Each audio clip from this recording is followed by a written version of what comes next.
오늘 우리에게 주신 하나님의 말씀 마태복음 15장 21절로 28절 말씀입니다.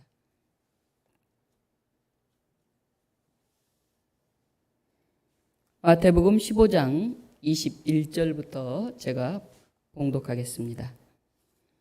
예수께서 거기서 나가사 두로와 시돈 지방으로 들어가시니 가나안 여자 하나가 그 지경에서 나와서 소리질러 이르되 주 다윗의 자손이여 나를 불쌍히 여기소서 내 딸이 흉악하게 귀신 들렸나이다 하되 예수는 한 말씀도 대답하지 아니하시니 제자들이 와서 청하여 말하되 그 여자가 우리 뒤에서 소리를 지르오니 그를 보내소서. 예수께서 대답하여 이르시되 나는 이스라엘 집에 잃어버린 양 외에는 다른 데로 보내심을 받지 아니하였노라 하시니 여자가 와서 예수께 절하며 이르되 주여 저를 도우소서. 대답하여 이르시되 자녀의 떡을 취하여 개들에게 던짐이 마땅하지 아니하니라. 여자가 이르되 주여 옳소이다마는 개들도 제 주인의 상에서 떨어지는 부스러기를 먹나이다 하니 이에 예수께서 대답하여 이르시되 여자여 내 믿음이 크도다 내 소원대로 되니라 하시니 그때부터 그의 딸이 나으니라. 아멘. 비가 한동안 오더니 오늘 모처럼 날이 맑아지는 것 같습니다. 내일이 지나면 장마가 지나간다고 하니 참 다행이다 싶습니다. 좋은 집에 살 때는 장마가 오나 이런데 걱정이 없는데 옛날 집, 좀 오래된 낡은 집에 살면 비가 오면 걱정이 되죠. 비가 새지 않을까. 제가 와서 저희 교회에 비 안 새게 잘 해놨는데 한 50일 가까이 비가 계속 오니까 이제 위에 비가 다시 좀 새더라고요. 그래도 비가 새는 집이라도 있고 또 자기 집 수리할 곳이 있으니 얼마나 좋나 제가 반대로 그런 생각을 해봤습니다. 이따 인사하겠지만 우리 전주에서 후배 목사님 한 분이 휴가인데 우리 교회 예배를 드리러 오시겠다고 그래서 우리 교회 조그만 교회고 별로 볼 것도 없는데 여기까지 오냐고 그 전주에 있는 좋은 교회들 많으니까 거기 가시라고 근데 꾹 오신다고 그래가지고 지금 저희와 함께 예배를 드리고 계십니다. 어제 밤에 오셔서 주무시고 우리 교회가 너무 좋대요. 뒤에 성곽도 있고 산도 있고 생각보다 더 좋다고 그러시더라고요. 오늘 이 말씀을 가지고 저는 강아지와 부스러기 그렇게 제목을 정해보았습니다. 예수님은 제자들과 함께 팔레스틴 지역 밖으로 나가십니다. 두로 지방으로 가셨는데 유대인 거주지인 팔레스틴 땅을 떠나서 이방 지역으로 예수님이 처음 지금 나오신 것입니다. 오늘 이야기 바로 앞에는 바리새인과 서기관들이 예루살렘에서부터 와서 예수님께 트집을 잡고 시비를 거는 그런 얘기가 나옵니다.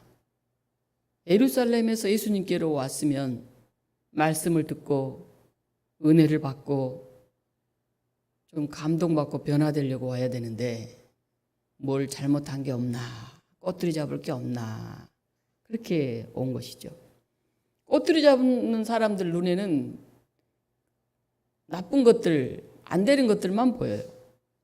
아니나 다를까 보니까 예수님 제자들 몇 명이 손을 잘 씻지 않고 이 부정한 손으로 떡을 먹는 게 딱 들켰어요. 요즘 코로나19 때문에 우리가 손을 굉장히 잘 씻어서 손이 닳아질 정도로 많이 씻지만은 사실 뭐 이렇게 손으로 떡 옛날에 많이 집어 먹잖아요. 그죠? 근데 이 정결례를 제대로 안 지켰다는 거죠. 손을 잘 씻고 떡을 먹어야 되는데. 그래서 장로들의 전통을 어겼다. 이렇게 문제 제기를 합니다. 장로들의 전통이 뭡니까? 이스라엘 유대인들이 바벨론의 포로로 끌려가 살 때 그들이 회개를 하면서 우리가 하나님 말씀을 잘 제대로 못 들었더니 이렇게 정말 노예가 됐구나. 나라가 망했구나. 지금이라도 정신 바짝 차리고 하나님 말씀 제대로 듣자. 이렇게 하면서 회당에 모여서 성경 공부를 열심히 하고 성경 읽어도 어렵잖아요. 그러니까 그거를 하나하나 자세하게 풀어주는 그런 일상생활에서는 이 말씀을 이렇게 지켜야 한다. 그런 규칙과 규정을 만들기 시작했어요. 왜 그걸 만듭니까? 말씀대로 살기 위해서. 더 하나님을 잘 섬기기 위해서. 그런 규정을 만들었죠. 근데 법이라는 게 처음에 만들 때는 그렇게 만드는데 나중에는 그게 사람을 올가매는 그런 올가미 역할을 해요. 좋은 의미로 은혜 받자고 만든 법이 나중에는 왜 손을 안 씻었느냐, 왜 일요일 날도 일을 하느냐, 일요일 날 일을 해야 먹고 사는 사람들은 다 죄인이 되는 거죠. 그래서 이렇게 장로들의 전통이라는 게 만들어져서 처음에는 입으로 이렇게 전해져 내려왔어요. 구전으로. 예수님 때도 이게 딱 이렇게 무슨 책처럼 만들어져 있는 건 아니었어요. 그런데 주 200년경에 미시나라고 해서 이게 기록이 되어 있죠. 제가 요새 그 미시나 뭐 이런 좀 봤더니 굉장히 재미있는 얘기가 참 많더라고요. 나중에 한번 우리 교우들과 장로들의 전통에 나와 있는 재미있는 이야기들을 좀 나눠야 되겠다 생각을 했습니다. 예수님이 그렇게 시비 걸고 트집 잡는 이 사람들을 보면서 이제 이사야서의 말씀을 들어서 이제 얘기를 하십니다. 예수님 비록 많은 경우에 성경을 가지고 이제 얘기를 하셨죠. 겉과 속이 다른 그들을 비판하면서 특히 이제 고르반을 예를 들어서 말씀을 하시죠. 이 전통과 교리를 지킨다는 그런 명분하에 부모를 제대로 안 섬기는, 하나님께 드렸네 하고는 부모님께 아무것도 안 드리는 그런 사악함을 이제 막 화를 내고 질타하셨죠. 그리고 나서 제자들 데리고 이 팔레스타인 밖으로 저 이방 지역 드로아 시돈 이쪽으로 떠나신 거예요. 지금 예수님 마음이 어땠을까요? 굉장히 아마 속상했을 것 같아요.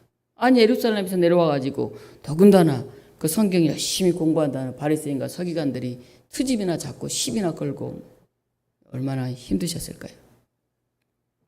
그런데 오늘 본문 그 다음 본문은 뭐가 나오냐면 16장에는 제자들한테 예수님이 물어보죠.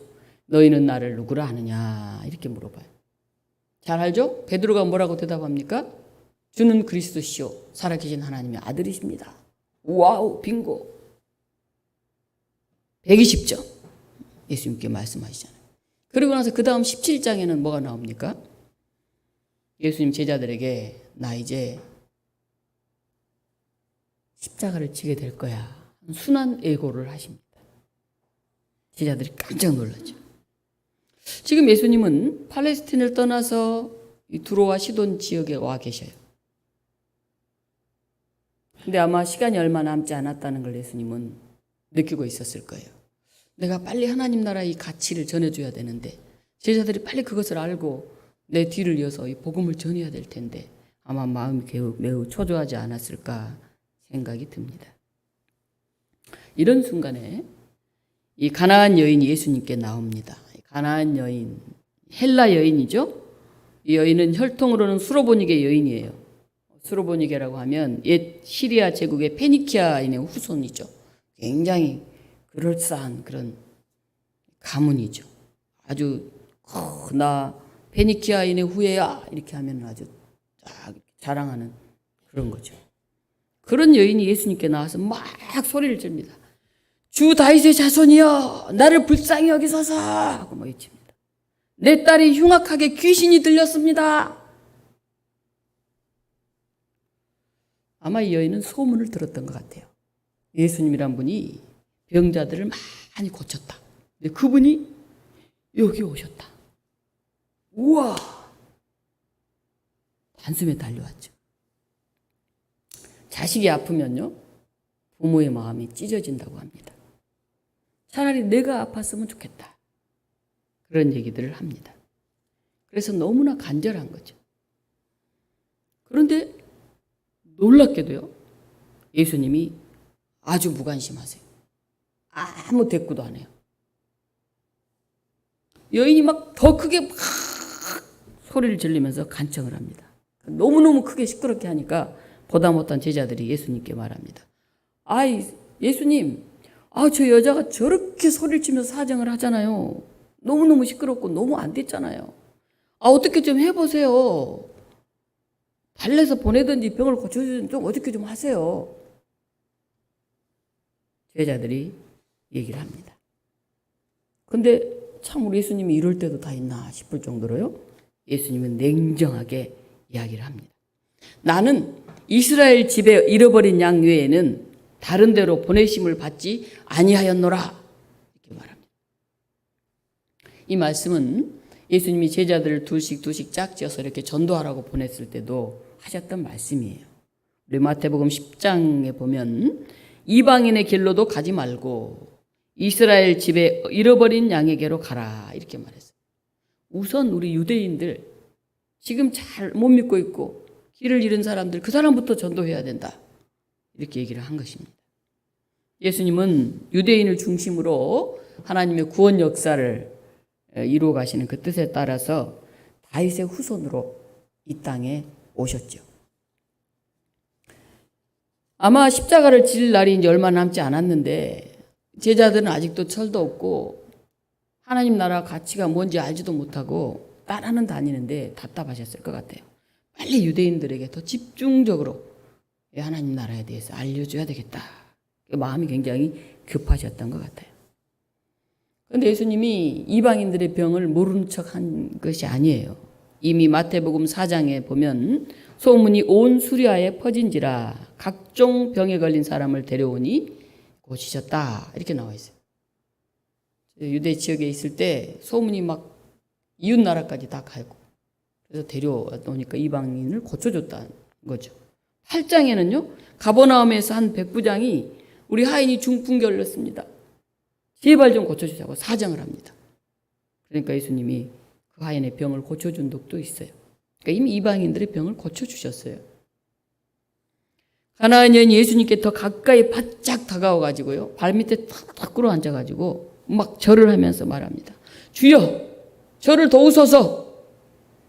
여기서 절하며 프로세케네이라는 단어인데 미완료 시제예요. 무슨 말이냐면 계속 엎드려 있는 상태를 말해요. 한번 딱 절하고 그냥 일어난 게 아니라 계속 엎드려 있는 거예요. 주여 주여 안 일어나고. 도우소서 이 말은 도에데이로 긴급한 구조 상황을 일으키는 그런 부르짖음을 말합니다. 그러니까 그냥 주님 도와주세요 이렇게 단순히 한 게 아니에요. 막 엎드려서 일어도 안 나고 발밑에 서서 안 고쳐주면 안 가 뭐 이런 마음. 주여 도와주세요 도와주세요. 예수님이 본체만치 하면 할수록 더 강력하게 부르짖네요. 귀신 들린 딸의 치유를 위해서라면 엄마로 못할 일이 어디 있겠습니까? 이런 기회가 어디 있습니까? 예수님이 더 매몰차게 말합니다. 자녀의 떡을 취하여 개들에게 던짐이 마땅하지 아니하니라. 자녀는 선택받은 이스라엘 백성을 말하죠. 떡은 그리스도 안에서 하나님이 주시는 그런 구원의 은혜를 말하죠. 유대인이 먼저 하나님 나라의 복음을 전해 듣죠. 물론 이 우선권은 영원한 것은 아니에요. 예수님이 부활하신 후에 제자들에게 땅끝까지 이르러 복음을 전하라 이렇게 말씀하셨죠. 그런데 지금 당장은 먼저 유대인부터 빨리 깨우치고 빨리 알게 하고 빨리 훈련시켜서 그 역할을 해야 하는 것이죠. 개들에게 던짐이 마땅하지 아니하니라. 여기서 개는 크고 포악한 무서운 그런 개가 아니고 집에서 키우는 애완동물 강아지에 여기서 나온 개라는 단어는. 유대인들은 이방인들을 개나 돼지처럼 생각했죠. 귀여운 애완동물 생각한 게 아니고 아주 들깨나 아주 지저분하고 뭐 상종 못할 사람들 그렇게 생각했죠. 근데 예수님은 이제 그렇게까지는 표현 안 하셨지만은 그래도 이 말에도 유대인이 우선이다 그런 거잖아요. 이방인은 자녀와 같은 대우를 받을 수는 없어. 그냥 집안의 강아지 정도야 이렇게 얘기한 거예요. 결국 나 너의 딸 병 고쳐줄 시간 없어 거절하신 거죠. 이 정도 했으면 이제 포기할 때가 되지 않았나요? 그런데 더 놀라운 것이 있어요. 이 여인의 대범한 응대가 굉장합니다. 그렇습니다, 주님. 그렇게 말해요. 그러나 식탁 아래 강아지들도 자기 주인의 상에서 떨어지는 부스러기는 먹잖아요. 보통 여인이 아니에요. 참 예수님도 좀 해도 너무한 것 같은데 이 여자도 정말 끈질기게 짝이 없네요. 굉장히 좋은 가문의 좀 상류층 여인인데 아마 남에게 아쉬운 소리 별로 안 해봤을 것 같은 그런 여인인데 지금 예수님이 발 아래 엎드려가지고 계속 쪼르고 있어요. 사실은요, 이 자존감이 있고 자신감이 있는 사람이 더 겸손할 수 있어요. 자기 내면이 꽉 차 있는 사람은 남의 앞에 엎드릴 수가 있습니다. 근데 자존감이 약하고 쉽게 상처받은 사람은 남 앞에 잘 못 엎드려요. 자기가 잘못했는데도 내가 저렇게 조그만 녀석한테 미안하다고 해야 돼? 말을 잘 못해요. 자기가 잘못했다고 느끼면 자기보다 한참 후배여도 어린 사람이어도 아이고 미안해, 내가 잘못 생각했네, 이렇게 사과할 수 있어야 돼요. 그게 건강한 사람이에요. 아니 비록 잘못 안 했는데 저쪽이 오해하고 있다 해도 때로는 웃으면서 아이 자식 참 뭘 모르네 속으로 그렇게 하고 넘어갈 수 있어야 돼요. 아마 언젠가 알게 될 거예요. 이 목회하다 보면 자존심 상할 때가 참 많아요. 목사이기 때문에 그냥 져줘야 될 때가 있어요. 막 뭐라고 한번 하고 싶은데 아휴, 그리고 이제 참아야 될 때가 있어요. 또 작은 교회 하다 보면 아쉬운 말을 해야 될 때가 있어요. 개인적으로는 참 당당한데 이 교회를 책임지는 그런 담임 목사로서 교회와 교인들을 생각하면서 좀 겸손해지고 낮아져야 할 때도 참 많아요. 아마 교우 여러분도 예수님 때문에 또 교회를 위해서 참 힘들고 속상한데 참고 견뎌야 했던 적들이 굉장히 많을 거예요. 이 가나안 여인의 간청 앞에서 그렇게 완고해 보이던 예수님의 마음이 서서히 녹아내려요. 도대체 무엇이 예수님을 움직이게 했을까요? 이 가나안 여인은 귀신 들린 자기 딸을 데리고 온 것도 아니에요. 딸은 집에 놔두고 혼자 왔어요. 요즘 같으면 야, 네 딸 병 고치려면 딸 데려와야지. 아이 눈이라도 좀 보고 진맥이라도 좀 해보고 요즘 같이 발달하시는 뭐 엑스레이라도 좀 찍어보고 좀 상담도 좀 해보고 그래야지. 아니 아픈 사람 데리고도 안 오고 뭐야 도대체, 이렇게 얘기할 수 있어요. 그런데 이 본문을 잘 읽어보면 병을 고쳤지 않은 얘기는 그렇게 크게 강조되지 않아요. 마지막 한 줄 딱 썼을 뿐이에요. 계속해서 나온 얘기는 뭐냐 하면 이 여인과 예수님과의 대화예요. 대화. 계속 주고받는 대화. 그게 훨씬 더 많은 내용을 차지하고 있어요. 28절에 이에 예수께서 대답하여 이르시되 여자여 내 믿음이 크도다, 내 소원대로 되리라 하시니 그때로부터 그의 딸이 나으니라, 이렇게 되어 있어요. 이에 예수님이 대답하여 이르시되, 이에가 뭘까요? 이에 뭘로 인해서 예수님이 대답을 하게 됐을까요? 오늘 마태복음 우리가 읽었는데 똑같은 내용이 마가복음에 나와 있어요. 마가복음의 7장 29절에는 이렇게 나옵니다. 예수께서 이르시되 이 말을 하였으니 돌아가라, 귀신이 내 딸에게서 나갔느니라 하시매 여자가 집에 돌아가 본즉 아이가 침상에 누웠고 귀신이 나갔더라, 이렇게 기록되어 있어요. 이 말을 하였으니, 아니 여자가 무슨 말을 하였기에 예수님이 그래 돌아가라, 그래 네 믿음이 크다, 그런 얘기를 했을까요? 이 말이 도대체 뭘까요? 아마 여인의 이 말에 얼마나 흡족했으면은 이런 놀라운 치유 사건을 예수님이 급기야 일으키셨을까요? 마태복음에는 이에, 누가복음에는 이 말을 하였으니, 여인의 이 말, 믿음을 인정받고 소원을 이룬 그 말, 그토록 완고하던 예수님이 들으시고 태도를 바꾸신 이 말, 그 말이 무엇입니까? 27절 우리 같이 한번 읽어보겠습니다. 27절 말씀. 자, 시작. 여자가 이르되 주여 올소이다마는 개들도 제 주인의 상에서 떨어지는 부스러기는 먹지 먹나이다 하니. 여자가 뭐라고 말합니까? 주여 올소이다, 그렇게 말합니다. 주여 올소이다. 마태복음에도 마가복음에 똑같이 나와 있어요. 주여 올소이다.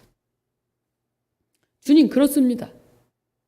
예수님 뭐라고 했는데 그렇다는 거예요? 예수님 이렇게 말했잖아요.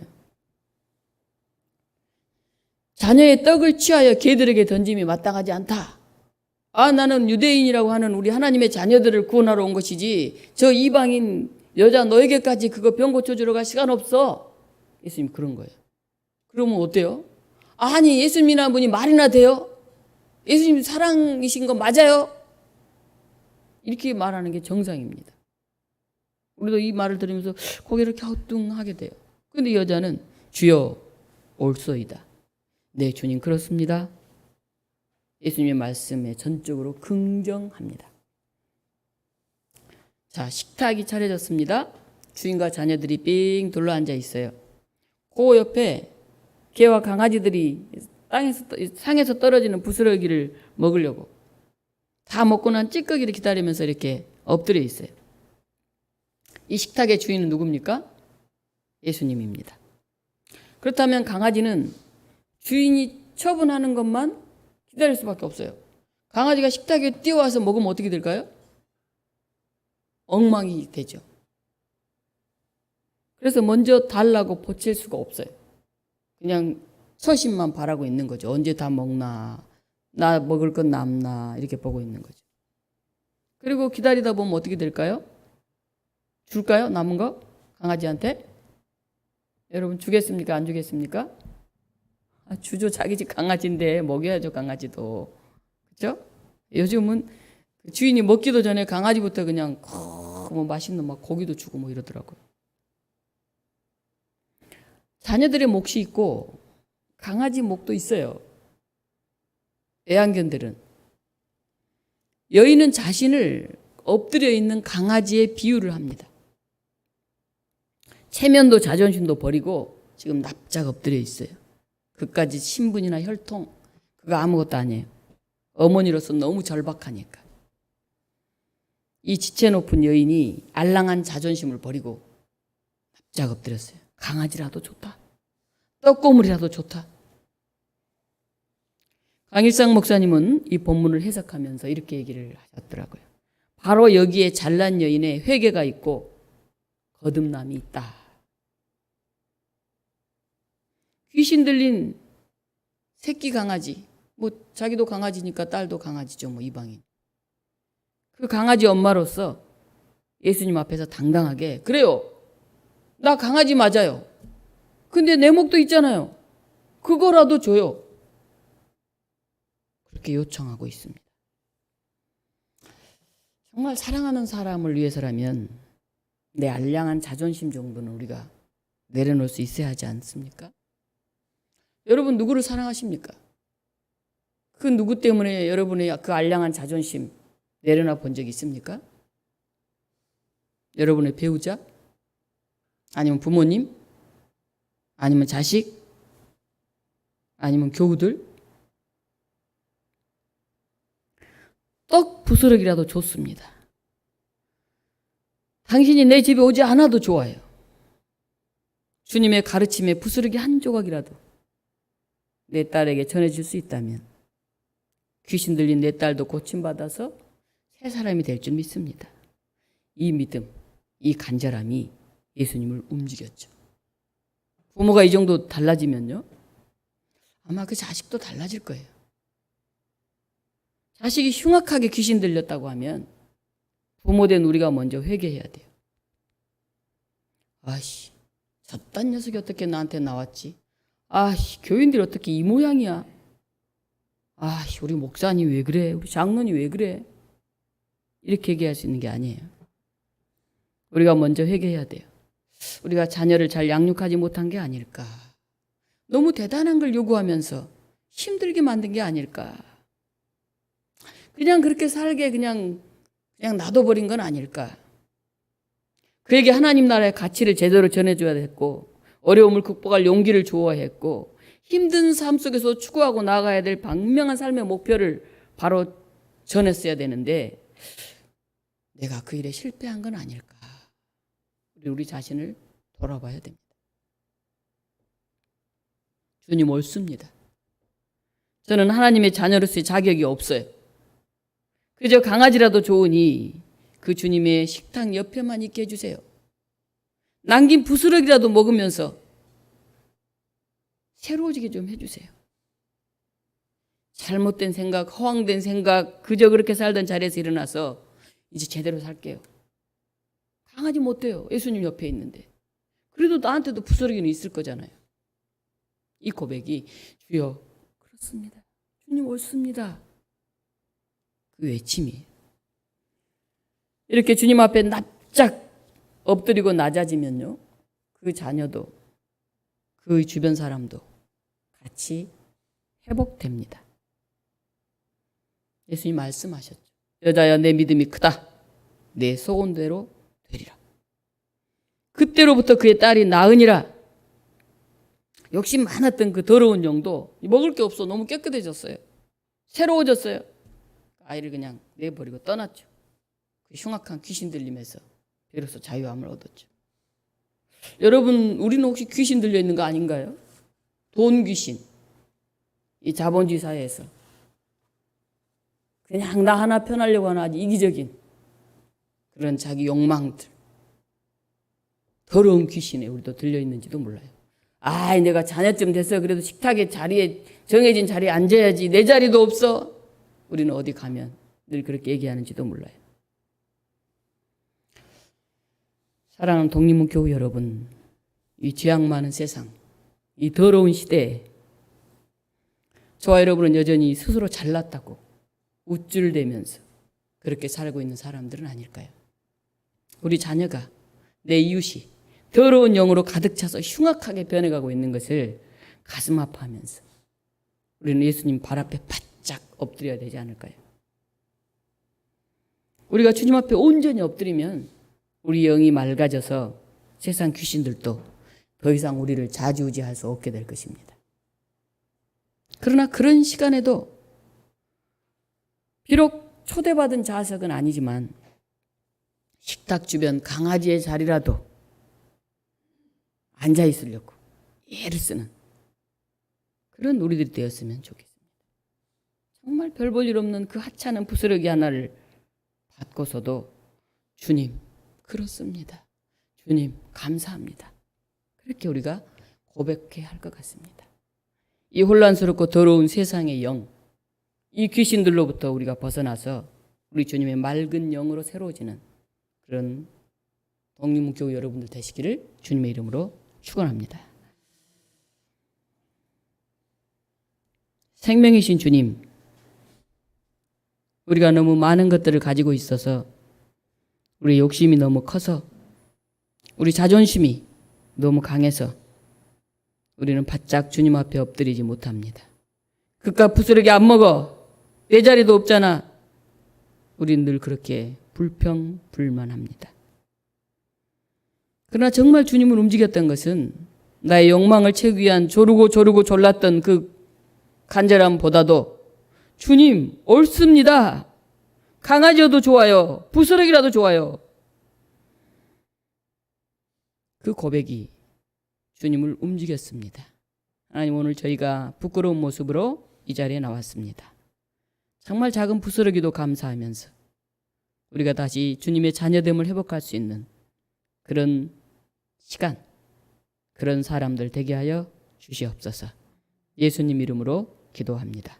아멘.